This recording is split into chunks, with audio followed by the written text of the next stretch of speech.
इस साल नीट के रिजल्ट्स काफी कंट्रोवर्शियल दिखाई दे रहे हैं। मंगलवार को नीट 2024 के और पहले दिन से ही भारत के कई इलाकों से पेपर लीक की खबरें आती हैं। खैर, इसके बाद भी स्टूडेंट्स ये सवाल उठाते हैं कि जिस एग्जाम में आप सब लोगों को तो पता ही होगा, नीट यानी कि national eligibility cum entrance test एक ऐसा एग्जाम है जिसके through Indian students medical colleges में एडमिशन लेते हैं।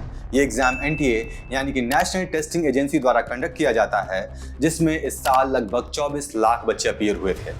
इस साल भी एग्जाम अपने शेड्यूल के अकॉर्डिंग ही कंडक्ट किया गया था, जिसका रिजल्ट लोकसभा चुनाव के रिजल्ट के बीच ही 4 जून को अचानक बिना किसी प्रायर इन्फॉर्मेशन के निकाल दिया जाता है। मंगलवार को नीट 2024 के नतीजों की घोषणा के बाद से ही नेशनल टेस्टिंग एजेंसी एनटीए पर सवाल उठे। और आज के इस वीडियो में हम इन्हीं कंट्रोवर्सीज पर चर्चा करेंगे और समझने की कोशिश करेंगे कि क्या ये मसला केवल रिजल्ट का है या सच में नीट एग्जाम में कोई बड़ी धांधली चल रही है।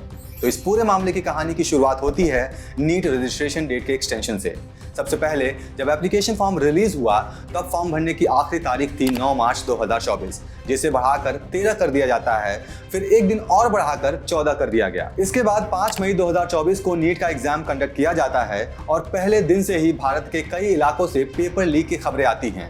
लेकिन देश में चल रहे इलेक्शन की वजह से इसे तूल नहीं मिलता है और मसला धरा का धरा रह जाता है। नीट का पेपर लिखने के बाद भी कई बच्चे कोटा इसलिए नहीं छोड़ते हैं क्योंकि उन्हें लग रहा था कि पेपर लीक को लेकर कुछ फैसला आएगा, लेकिन ऐसा कुछ नहीं होता है। न मीडिया इस बात को ज्यादा स्क्रीन स्पेस देती है और न ही एनटीए इस पर ज्यादा ध्यान देता है।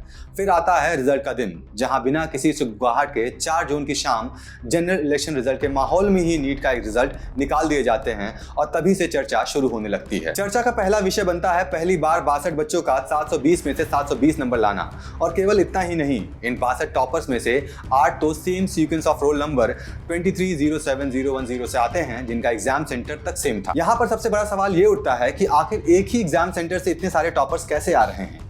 क्या उस पर्टिकुलर एग्जाम सेंटर पर पेपर लीक हुआ था और क्या ये सिर्फ एग्जाम सेंटर की गलती है या फिर एनटीए भी इसमें इन्वॉल्व है? खैर, इसके बाद भी स्टूडेंट्स ये सवाल उठाते हैं कि जिस एग्जाम में एक भी सवाल छोड़ने पर 716 या एक सवाल गलत हो जाने पर नेगेटिव मार्किंग की वजह से 715 नंबर आते हैं, मार्किंग स्कीम के हिसाब से आखिर उस परीक्षा में बच्चों के 718 या 719 नंबर कैसे आ रहे हैं? क्योंकि मैथमेटिक्स के हिसाब से ये तो असंभव नजर आता है। सर, शिकायत ये है कि 718 719 नंबर भी बच्चों के आए हैं। अगर आप कैलकुलेशन को देखेंगे 718 719 नंबर संभव नहीं है। अब इस सवाल का जवाब एनटीए देते हुए एक नोटिफिकेशन जारी करती है और ये स्टेटमेंट देती है कि कुछ सेंटर्स पर बच्चों के एग्जाम में किन्हीं वजहों से जो टाइम लॉस हुआ था उसे कॉम्पनसेट करने के लिए कुछ बच्चों को एक्स्ट्रा मार्क्स दिए गए हैं।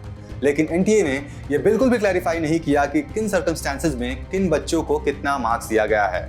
फॉर एग्जाम्पल, एक हरियाणा का बच्चा जिसके आंसर की के अकॉर्डिंग 650 नंबर आने थे, उसे भी 720 नंबर मिला। अब 70 नंबर की ग्रेस मार्किंग किस बेसिस पर की गई है, एनटीए ये क्लैरिफाई नहीं करता है। तीसरा इंपॉर्टेंट सवाल जो बच्चे उठाते हैं और कई साल से उठाते आ रहे हैं, रैंकिंग सिस्टम को लेकर।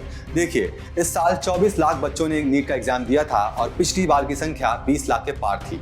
इस डेटा से साफ पता चलता है कि नीट में रिपीटर्स की संख्या काफी बड़ी होती है और एनटीए के रूल के हिसाब से ज्यादा एज वाले स्टूडेंट्स को हायर रैंक दी जाती है, जिससे स्टूडेंट्स के कॉलेज एलोकेशन में बहुत ही इरेगुलरिटीज का सामना करना पड़ता है। एग्जाम्पल के तौर पर समझा जाए तो इस साल 715 नंबर लाने वाले बच्चे को 81st रैंक मिली, वहीं दूसरे को सेम 715 मार्क्स लाने पर 223rd रैंक मिली। अब काउंसलिंग के दौरान तो ये होगा कि 81वीं रैंक वाले को तो अच्छा एम्स कॉलेज अलॉट हो जाएगा, लेकिन 223rd रैंक लाने वाले को थोड़ी नीची रैंक के कॉलेज से संतोष करना पड़ेगा, जबकि नंबर दोनों के बराबर आए हैं। अब इस सिचुएशन में कितनी रैशनैलिटी है और कितनी इक्वलिटी है, आप हमें कमेंट बॉक्स में बताएं। और अगर आपको ये वीडियो पसंद आया हो तो आप सब्सक्राइब करिए द बल्ब को।